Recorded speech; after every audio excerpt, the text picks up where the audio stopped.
रूस के Orthodox church के पादरी को यह पता चला कि उसके नियमित प्रवचन सुनने वालों में से कुछ लोग एक झील के पास जाने लगे हैं। उस झील के बीच में छोटा सा एक टापू था, जहां एक पेड़ के नीचे 3 बूढ़े रहते थे। गांव वालों का यह कहना था कि वे तीनों संत हैं। पादरी को यह बात बहुत नागवार गुजरी, क्योंकि ईसाई धर्म में संत केवल उन्हें ही माना जाता है जिन्हें वेटिकन द्वारा विधिवत संत घोषित किया जाता है। पादरी क्रोधित हो गया। वे तीनों संत कैसे हो सकते हैं? मैंने सालों से किसी को भी संत की पदवी के लिए अनुशंसित नहीं किया है। वह कौन है और कहां से आए हैं? लेकिन आम लोग उन तीनों के दर्शनों के लिए जाते रहे और चर्च में आने वालों की तादाद कम से कम होती गई। अंततः पादरी ने यह तय किया कि वह उन तीनों को देखने के लिए जाएगा। वह नाव में टापू की ओर बढ़ा। वे तीनों वहां मिल गए। वे बेहद साधारण, अनपढ़ और देहाती जैसे थे। दूसरी ओर पादरी बहुत ही शक्तिशाली व्यक्ति था।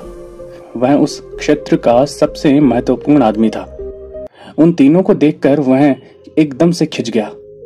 तुम्हें संत किसने बनाया? उसने पूछा। वे तीनों एक दूसरे का मुंह ताकने लगे। उनमें से एक ने कहा, किसी ने नहीं।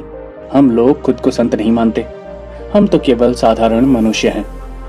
तो फिर तुम लोगों को देखने के लिए इतने सारे लोग क्यों आ रहे हैं? वे बोले, यह तो आप उन्हीं से पूछिए। पादरी ने पूछा, क्या तुम लोगों को चर्च की आधिकारिक प्रार्थना आती है?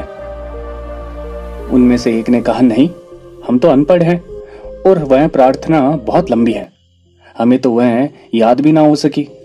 तो फिर तुम लोग कौन सी प्रार्थना करते हो? उन तीनों ने एक दूसरे की ओर देखा। तुम बता दो। एक ने कहा, तुम ही बता दो ना। वे एक दूसरे को आपस में कहते रहे। पादरी यह सब देख सुनकर अपना आपा खो बैठा। इन लोगों को प्रार्थना करना नहीं आता, कैसे संत है ये? उसने मन में सोचा। वह बोला, तुम लोगों में से कोई भी बता सकता है? जल्दी बताओ।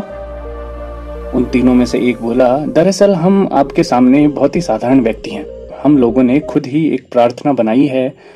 हमें यह पता नहीं था कि इस प्रार्थना को चर्च की मंजूरी मिलना जरूरी है।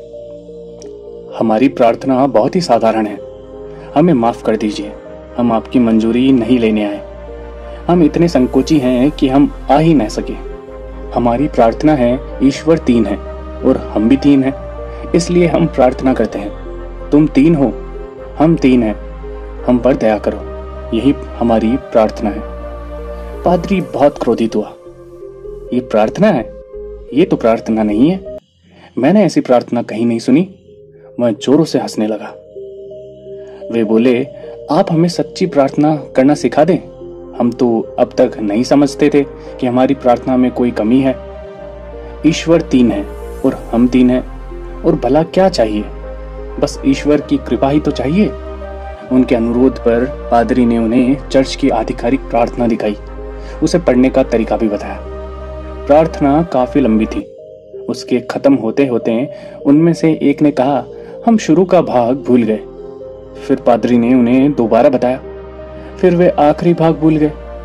पादरी बहुत झुंझला गया और बोला, तुम लोग किस तरह के आदमी हो? तुम एक छोटी सी प्रार्थना याद नहीं कर सकते?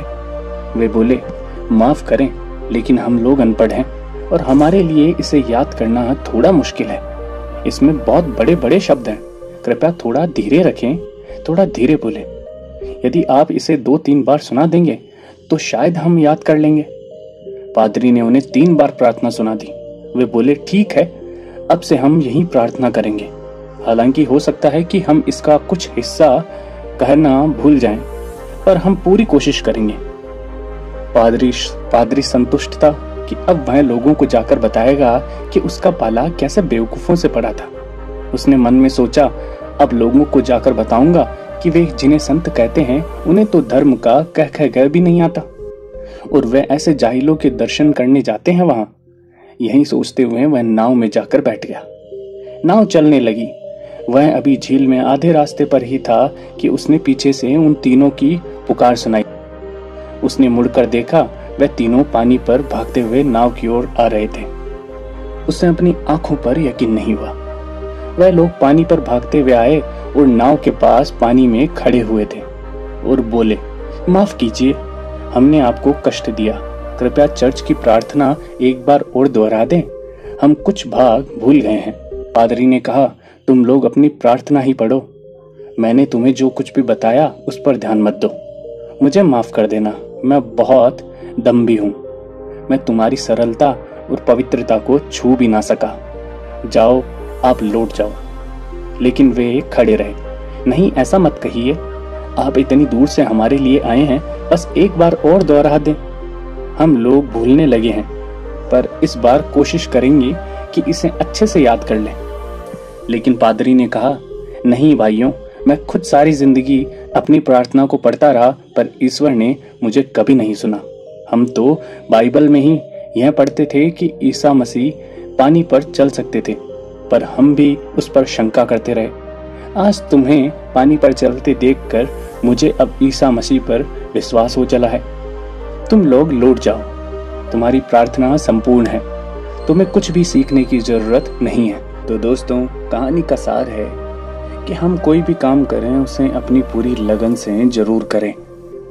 बाद में कोई भी संभावना नहीं रहनी चाहिए कि अगर हमने पूरी लगन से किया होता तो ये हो जाता। अगर हमने इस तरह से ये काम किया होता तो हम अवश्य जीत जाते। उस संभावना को बाहर रखना है और अपना जो भी काम हो उसे पूरी लगन से करना है।